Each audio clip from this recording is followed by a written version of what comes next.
Olá, boa tarde. Estamos no ar com mais uma edição do Fala DF, seu telejornal colaborativo. Eu sou Catiúcia Sotomayor e espero a sua participação, hein? Mande a sua matéria. A nossa notícia é a sua. E hoje começamos com um resumo do fim de semana sem combustível no Distrito Federal. Preços abusivos e desabastecimento. Uma combinação complicada para o consumidor, que se vê sem alternativas.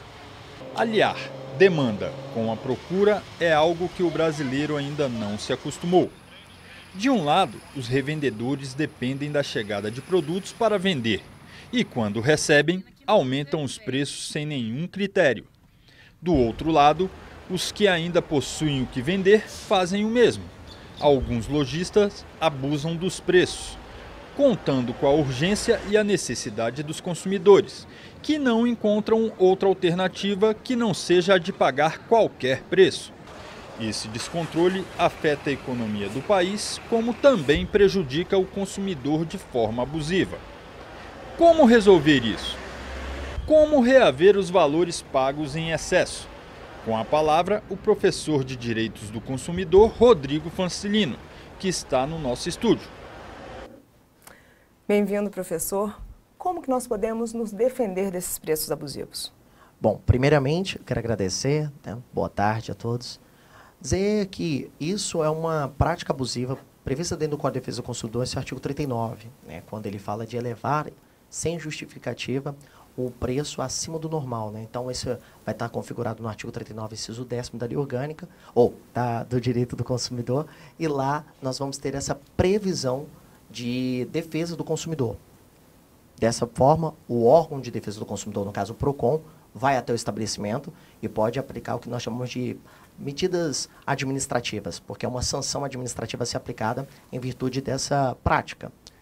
O dispositivo também do Código de Defesa do Consumidor diz, nesse mesmo artigo, que é o artigo 57, que a multa pode ser aplicada de R$ 400 até R$ 6 milhões. É a forma que a gente tem para coibir esse tipo de atitude por parte do fornecedor que utiliza dessa prática abusiva. Mas e o consumidor? Sem a nota fiscal, ele tem como apresentar essa denúncia? Bom, Catiúcia, nós vimos aí um vídeo que foi proliferado dentro das redes sociais, em especial no WhatsApp, que é de uma situação de um posto de gasolina em Águas Claras, que cobrou a R$ 9,00, né, o litro da gasolina.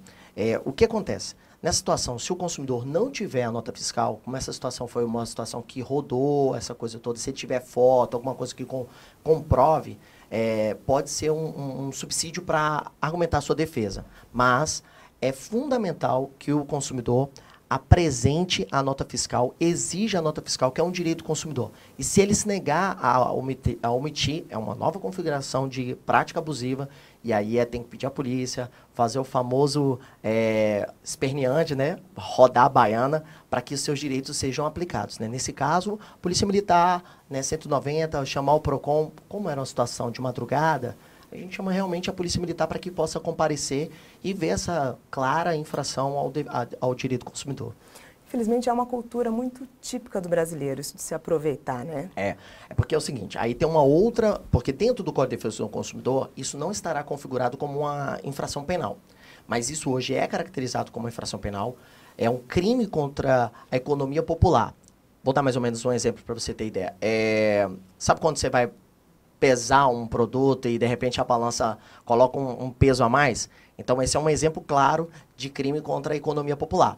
Nesse caso, quando ele aumentou para R$ 10,00, ficou caracterizado como crime contra a ordem popular, o crime contra a economia popular. Essa situação aí é o que a Polícia Civil e o PROCON está aplicando hoje, né? Então, ele aplicou isso nesse posto, inclusive já com a multa que foi aplicada, não me recordo agora porque eu não consegui obter isso, mas já foi aplicada a multa no posto de gasolina. Existem outros crimes desse tipo que a gente pode tomar cuidado também, tentar denunciar? Por exemplo, tem uma situação que eu ouvi nesse final de semana, porque tudo agora utiliza disso para poder aumentar. Então, por exemplo, naquela situação específica, o posto já tinha o combustível. Então, ele aproveitou daquela fila gigantesca, sabia que as pessoas ficariam ali e aumentou o preço. Outro exemplo, eu já tenho um produto no meu supermercado. Eu aumento o preço com a desculpa de que ele ainda não chegou. Um tomate, por exemplo, sendo vendido o quilo do tomate a R$ 10. né? Então, é uma situação clara, flagrante também de crime contra o consumidor. E o senhor tem alguma solução, alguma sugestão para esses consumidores para evitarem esse tipo de coisa? É isso. Na hora ou diante de uma situação de abuso, claro, falar que isso é um crime contra a economia popular, muito tranquilo, crime contra a economia popular. Está na lei 11.521, mas não precisa, obviamente, ele falar isso. Mas falar, ó, vou ligar para a polícia, e aí, nesse mesmo momento, acionar o 190 para que a polícia possa comparecer, ligar para os órgãos de defesa do consumidor, nesse caso o PROCON. O PROCON tem uma atitude aqui no Distrito Federal bem enérgica para que ele possa comparecer e configurar essa prática exorbitante, no caso, por parte do fornecedor do serviço ou do produto. Muito obrigada, professor. Eu que te agradeço. Daqui a pouco nós voltamos para falar um pouco mais sobre os riscos para a segurança pública, com o nosso comentarista, o delegado Luciano Leiro.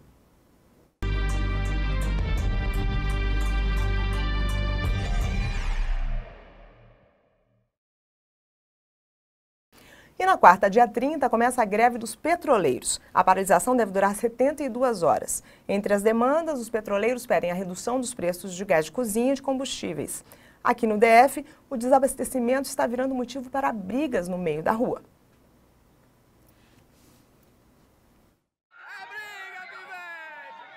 Oito dias de desabastecimentos nos postos de combustível de todo o país.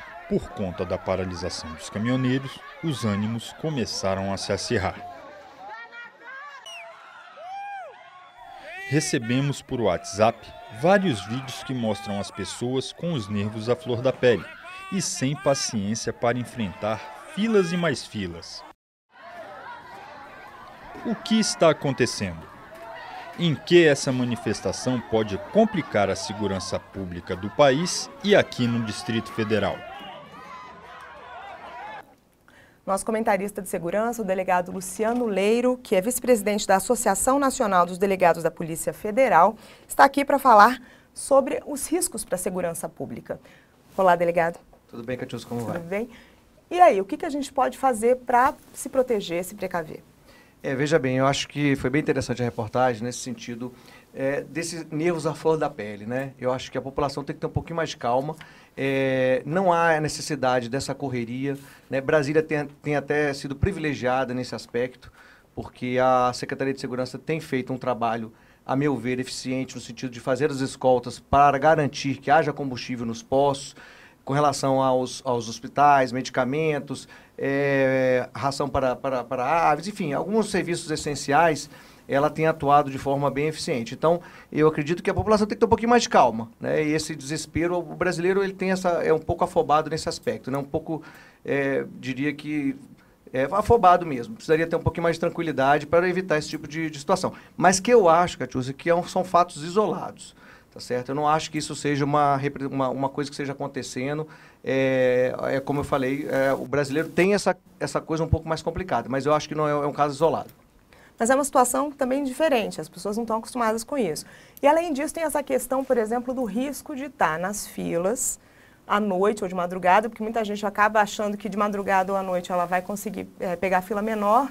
E o risco de assalto, por exemplo, porque você está lá com o carro desligado, às vezes sem combustível, aguardando para abastecer. E aí, o que fazer?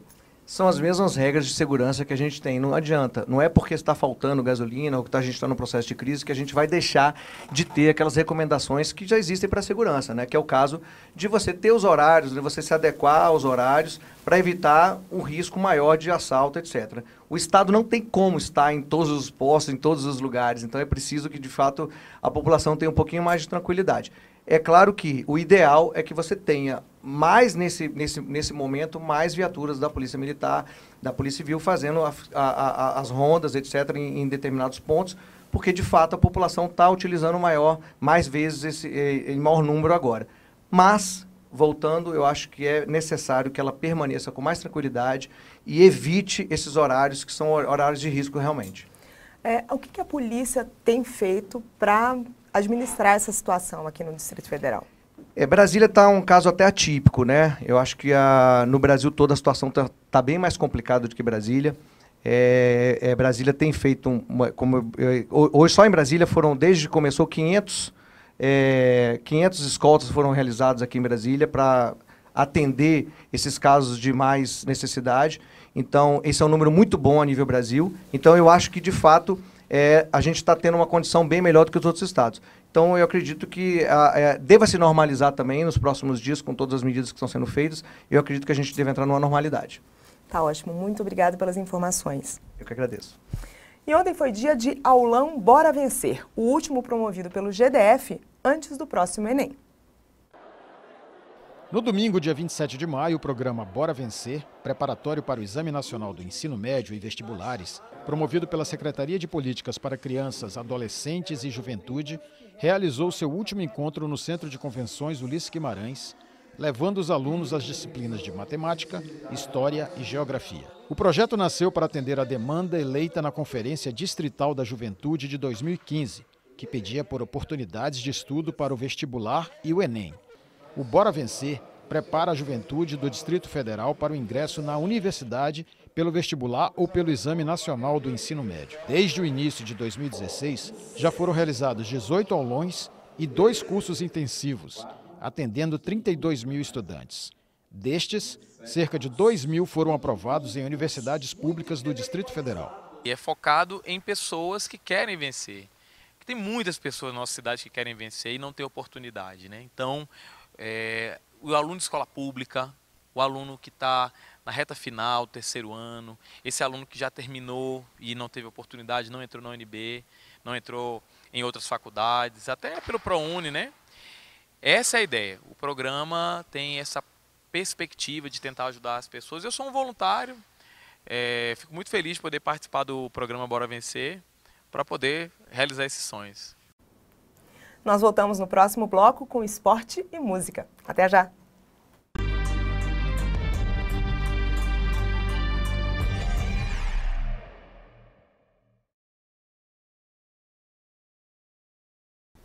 No sábado, nossa equipe esteve no kartódromo, onde foi realizada mais uma rodada da Copa Kart do Guará. Foram várias provas envolvendo diferentes categorias e pilotos de todas as idades. Adrenalina, velocidade, motores potentes, disputas e premiações. Foi assim o sábado no kartódromo Ayrton Senna, que recebeu a 4ª Copa Guará de kart. Essa etapa envolveu 16 equipes, dezenas de mecânicos e 56 pilotos. Para os organizadores do evento, os custos operacionais são altos, mas a satisfação de revelar novos pilotos é um sonho que deve continuar. A gente faz isso porque a gente é apaixonado pelo automobilismo, a gente tem uma responsabilidade também muito grande com esse pessoal todo, toda essa estrutura que o CVZ está trabalhando, depende desse evento que a gente faz, então a gente está aí correndo atrás.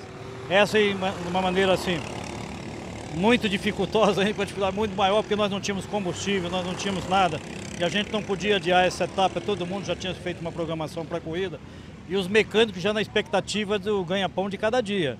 Então foi difícil, foi trabalhoso, mas graças a Deus está aí, está dando certo, está tendo um excelente evento, nós temos vários pilotos de fora, de Goiânia, de Minas que estão participando, quer dizer, o trabalho é enorme, mas a compensação, a gratificação é muito maior. Entre os pequenos pilotos existe uma unanimidade. Pilotar é pra lá divertido e emocionante, mas dar entrevistas... Tinham 5 pilotos. 5 pilotos e? Foi bem emocionante. Hoje foi bom, né? O dia, hoje acordei cedo pra vir pra cá, já animado já. Eu larguei de terceiro na primeira e daí eu fui pra segundo na largada e fui empurrando o primeiro e daí eu passei e dei uma distância boa e ganhei. Larguei de segundo, aí na largada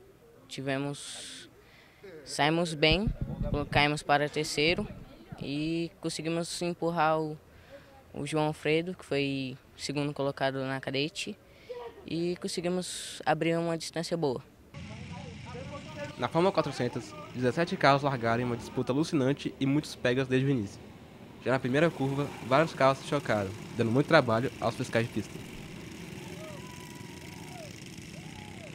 Na prova Super Sport, o destaque foi a participação do piloto Rodrigo Piquet. Não venceu a prova com o nome, mas mostrou que tem o mesmo DNA do grande Nelson Piquet. Venceu de ponta a ponta, sem sofrer muita pressão. Rodrigo Piquet é um dos pilotos que mais utilizam essa pista. Eu acho que a gente está resgatando cada vez mais o kartismo aqui em Brasília. Estamos na iminência aí de chegar perto do brasileiro, então muitos pilotos que estão aqui estão focando para o brasileiro, que é em julho. E o campeonato aqui nunca foi mal organizado, sempre foi bem organizado. A gente tem que voltar a ter mais pilotos, né? A categoria de base crescer de novo, como já cresceu no passado, né? Porque aqui em Brasília é um celeiro de piloto bom. Nós temos pilotos bons em todas as categorias que vão disputar o brasileiro aí para ganhar esse ano. Na mesma bateria, pilotos da Super Sênior, acima de 45 anos, também disputaram cada palmo da pista e enfrentaram os dramas da primeira curva após a largada. O piloto Haroldo Rodrigues foi um dos envolvidos em outro acidente, mas acredita ter feito uma grande prova. Na Super Sênior, apesar da batida na largada, eu consegui voltar, imprimir um ritmo forte e ainda chegar em segundo na minha categoria. Entre uma prova e outra, o assunto discutido pelas equipes e pilotos, claro, foi a possibilidade da privatização do cartódromo que está sendo tentada pelo GDF. Isso não foi concretizado ainda, porque a administração do cartódromo tem brigado na justiça para impedir isso. Vai fazer 20 anos que eu ando de kart aqui e desde quando eu cheguei era ele sempre organizou as provas. E eu acho que o governo deveria investir, fazer uma pista nova pra gente e é isso aí. Acho que tinha que continuar com o Zé Argenta. Tudo que é para melhorar é bom. Agora eu não parei para olhar projetos, essas coisas, para ver se vai ser melhor ou não, mas eu tenho que esperar realmente para o pessoal analisar melhor tudo e saber se é melhor, se as condições que vão dar para todo mundo também vão ser iguais, se não vão ser. Sempre que eu escuto tem um pouco de briga por causa das condições que vão deixar para os que já estavam aqui. A gente está fazendo tudo para que isso não aconteça. De uma maneira assim da maneira que está sendo feita, você entendeu? Ela está muito dirigida, a coisa realmente não está legal, as coisas estão tirando o pessoal que vai trabalhar perder emprego, quer dizer, tem uma coisa que não fecha nessa PPP e a gente vai tentar ver se resolve isso da melhor maneira possível. Que fique bom para a gente, bom para quem trabalha e bom para o governo. A gente não quer impedir, a gente quer que seja feito de uma maneira justa e correta. Porque tudo que você está vendo aqui, quem construiu foi mecânico, foi nós que construímos. Quer dizer, é um trabalho nosso, que não tem verba de ninguém. Nós pegamos a área com a pista e o resto nós construímos e fizemos tudo. Então a gente é que faz, a gente faz a coisa acontecer. A gente precisa pelo menos ser ouvido antes de se faça uma coisa desse nível com todo o pessoal.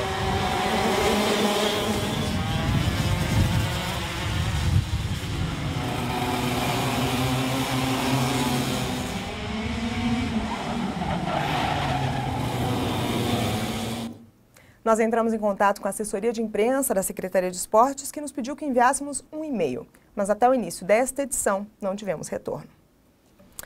E agora, música. Gleno Rossi nasceu em Brasília, filho de mãe pianista e pai poeta. Nos anos 80, ganhou diversos prêmios e concursos de música na noite brasiliense e lançou o primeiro disco, incluindo os hits Não Aprendi a Dizer Adeus, antes de Leandro e Leonardo, e Por Amor Te Deixo Ir, antes de Zezé Camargo e Luciano. E hoje está aqui com a gente para falar um pouco da carreira e dos planos para o futuro. Olá! Tudo bom, Catilson? É um prazer enorme estar aqui com vocês, teve reunião, né, todos os amigos aqui. E estamos aqui para divulgar um pouco do nosso trabalho, fazer a nossa trajetória política, ou trajetória musical. É. Então, essas músicas que você lançou primeiro, antes dessas outras duplas. É verdade, eu tive o prazer a primeira música foi Por Amor Te Deixo Ir. Em 89 não tinha nem CD ainda, né? Era uma bolacha, um disco, vinil. E aí o Joel Marques, que é o compositor, que é hoje um grande amigo meu, compositor inclusive das duas, Por Amor Te Deixo Ir e Não Aprendi a Dizer Adeus. Quando eu conheci ele mostrou essa música e eu tinha voltado do Texas, morei um tempo em Houston, e uma pegada country, uma coisa que muito, né, eu gosto muito. Quando ele mostrou essa música, Por Amor Te Deixo Ir, eu falei, não, olha, já está pronto já o disco aqui para prensar, mas se eu não gravar essa música, a maior verdade de mim vai ficar de fora. Deu um trabalhinho, mas depois ele me cedeu a música e foi um prazer gravar ela. E em seguida, Não Aprendi a Dizer Adeus. Você não pode tocar um pouquinho pra gente? Vamos então? relembrar um pedacinho aqui, né? Aqui, ó. Pode ir, não impeço sua viagem. Vez em quando dê notícias de você. Leve tudo só me deixe te dizer, minha vida está partindo com você. Não aprendi a dizer adeus, não sei se vou me acostumar. Olhando assim nos olhos seus, sei que vai ficar nos meus a marca desse olhar. Muito legal. Agora, você disse que veio do country, então. Você estava no Texas, você tem essa pegada mais country, você também gosta muito de rock. Você faz essa mistura nos shows? A gente faz essa fofoca. Por quê? Minha mãe é pianista clássica. Então, eu nasci escutando Bach, Chopin, Mozart, Beethoven. A minha alma é sertaneja. Eu amo o campo, o cavalo, a fazenda, a simplicidade. E minha veia é rock and roll. Então, você imagina essa fofoca. Quando falo rock and roll, é country blues e rock and roll, né? Então, essa fofoca a gente bota no mundo sertanejo um pouco dessa pitada. No show, a gente costuma fazer também um pouco... A gente coloca um Creedence, Have You Ever Seen the Rain, a gente faz umas coisas Por assim. favor, mostra pra gente um pouquinho, então, do que você costuma misturar. Só isso aqui, ó. Someone told me long ago there's a coming foreign storm. I know it's been coming for some time. E vai misturando um pouquinho dessas coisas para ter um temperozinho no show. Muito bacana que a gente encontra as pessoas, lógico, gente mais nova, mas a maioria é uma moçada que é da nossa época, né, que faz parte, que viveu esse momento musical. E para quem é de outra época, por exemplo, você também gosta de tocar esse sertanejo raiz, Tonico Tinoco? Eu adoro, cara. A gente leva coisas que com certeza seu pai deve gostar. Bom, eu gosto muito, né? Mas antes da gente, né? É o meu. Nestes versos tão singelos, minha bela, meu amor, pra você quero contar o meu sofrer e a minha dor. Tristeza do Jeca, essas coisas a gente vai trazendo lá de trás, Almir Sater, entendeu? Renato Teixeira. Então, a gente pega esses clássicos e fica uma noite bem gostosa pra gente que curte esse som. E o seu pai, Newton Rossi, foi assessor do JK. É um pioneiro em Brasília. Verdade. Você está aqui desde sempre. Como que você está enxergando esse momento político, essa situação da crise? Eu acho que qualquer tipo de entrevista, qualquer assunto, a gente tem que cair à tona desse momento, né? Porque reflete em todos os nossos cidadãos brasileiros, mais de 200 milhões de pessoas. Eu acho que o momento agora é de realmente a gente, brasileiro, parece que... Meu pai falava que o brasileiro é filho de pai rico. E ele tem razão nisso. Porque tudo que acontece aqui a gente suporta. Porque, né, você planta alguma coisa, dá, você vai no rio e pega um peixe, você bater na porta de um prato de comida a gente dá. É muito solícito, o brasileiro tem essa coisa. E tem um clima maravilhoso e pessoas que, se você, né, colocar um futebol, colocar um samba, um sertanejo, uma coisa, está todo mundo feliz. Esquece um pouco das coisas. Mas acho que o momento é de reflexão agora para realmente aproveitar esse movimento, especialmente dos caminhoneiros, porque tem vários movimentos que gostariam e já estão até fazendo esse tipo de atitude para a gente mudar, parar com essa corrupção, com essa coisa desleal que está sendo, né? Só que, de repente, não tem tanto reflexo na sociedade. Mas como os caminhoneiros fazendo isso aí é uma coisa que para tudo, na verdade, né? Descobriu hoje que nós temos o quarto poder, né? Que, na verdade, é o primeiro poder. Porque se eles pararem, a gente depende deles para tudo. Então, por isso essa mobilização meio que geral. Então tem que parar para refletimento, para parar com essas coisas, esses impostos abusivos, né? E a corrupção, cara, que esse mal a gente tem que cortar. Nós temos oportunidade agora em outubro da gente fazer a nossa parte, pelo menos tentar, né? Vai o recado aí para todos os brasileiros. Então, para tirar um pouco esse clima, vamos ouvir mais um pouquinho de música? Mais um pouquinho de música? Então vamos lá. Ó, outra coisa que a gente leva também, que é bacana, dos anos 70, né? Essa aqui, ó. I can tell by your eyes that every problem been crying forever.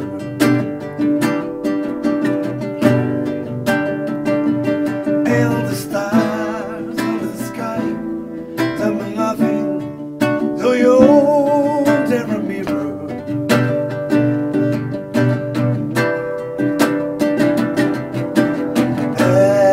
Às vezes acho que estou me enlouquecendo por você, cujo viagem no tempo me submetendo.